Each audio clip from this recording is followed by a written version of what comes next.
The star throne had stood silent for 3,000 years, a relic of the precursors who had vanished from the galaxy long before most current civilizations had discovered fire. It sat in the Grand Museum on Archon Prime, behind energy shields and gravity fields, studied by the greatest minds in known space. None of them had ever made it work. The throne was a masterpiece of technology that shouldn't exist. Quantum entanglement matrices woven into crystalline structures, power sources that drew from dimensions that mathematics said were impossible, and a consciousness interface that had defied every attempt at activation. Legends claimed the precursors used it to rule 1,000 worlds simultaneously. Their minds expanded across space itself. Dr. Yavix, the Archon Prime's leading xenoarchaeologist, had dedicated her life to unlocking its secrets. She brought in specialists from 40 species, run 10,000 simulations, and subjected it to every known form of analysis. The throne remained stubbornly inert, which is why she was furious when the human janitor sat on it. "Get off!" Immediately, she shrieked, her tentacles flashing danger red. "That artifact is priceless. The energy fields alone could." Marcus Rodriguez looked up from where he'd been mopping the floor. "Sorry, Doc. My back's been killing me all day. Just needed to sit for a second." He started to stand. The throne exploded with light. Not metaphorically. Actual beams of coherent energy shot from the throne's apex, piercing the museum's ceiling, breaching the atmosphere, and continuing into space. Holographic displays materialized in concentric circles around Marcus, showing star systems, trade routes, and data streams in languages that hadn't been spoken in millennia. The throne was singing, a harmonic frequency that made every piece of precursor technology in the museum activate simultaneously. And at the center of it all sat Marcus, his eyes wide with shock, his mop still clutched in one hand. "What the?" he started, but his voice was drowned out by the cacophony of alarms. Security forces surrounded the throne in seconds, weapons raised. Dr. Yavix pushed through them, her multiple eyes scanning the displays frantically. "Don't move. Don't touch anything. How are you doing this?" "I'm not doing anything." Marcus protested. "I just sat down, but something was happening." The throne's interface was responding to him, scrolling through data, opening and closing pathways through systems that shouldn't function anymore. A hologram coalesced in front of him, a figure that looked vaguely humanoid but seemed to be made of starlight. "Air confirmed." The figure spoke in a voice that resonated in every language simultaneously. "Genetic markers present. Activation protocol initiated." The room fell silent. Dr. Yavix's voice was barely a whisper. "Genetic markers? That's impossible.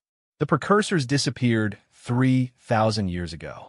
How could a human—" "Wait," Marcus interrupted, his hands gripping the throne's armrests as information flooded his mind. He could see it now, feel it. The throne was showing him something. Oh no. What?" Yavix demanded. "What are you seeing?" Marcus's face had gone pale. The precursors, they didn't disappear.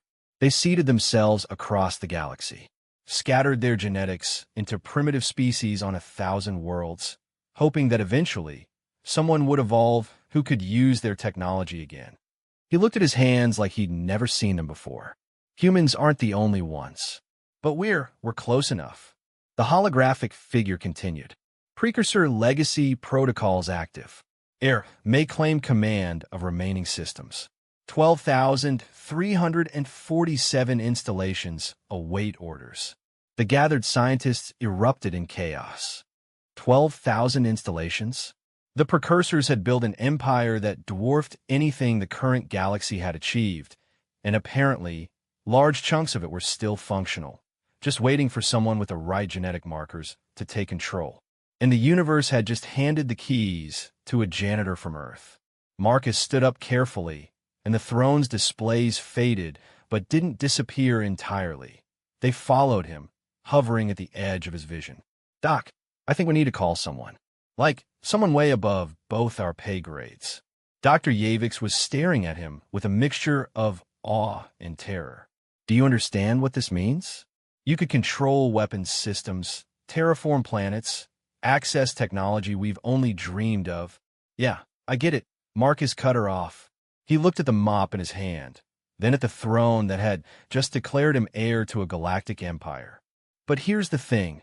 I'm a janitor because I like keeping things clean and simple. I don't want to rule anything. He set the mop down carefully. So here's what's going to happen. We're going to find some very smart people, smarter than me, and we're going to figure out how to use this stuff to help people, not control them. The holographic figure tilted its head. Unusual response. Previous heirs sought dominion. Yeah, well, maybe that's why the precursors aren't around anymore, Marcus said quietly. My abuela always told me, just because you can do something doesn't mean you should. And just because someone gives you power doesn't mean you have to use it the way they want it. In the weeks that followed, Marcus Rodriguez became the most important human in galactic history. Not because he claimed the precursor empire, but because he refused to. Instead, he worked with an international council to carefully access and distribute precursor technology, always asking one question. Will this help people or hurt them? The galaxy learned something that day. Humanity's real superpower wasn't that they could activate ancient thrones. It was that even when given the power to rule everything, they'd rather just mop floors and help people. Sometimes, the universe didn't need conquerors. It needed janitors with good values and tired backs who knew that power was a responsibility, not a prize.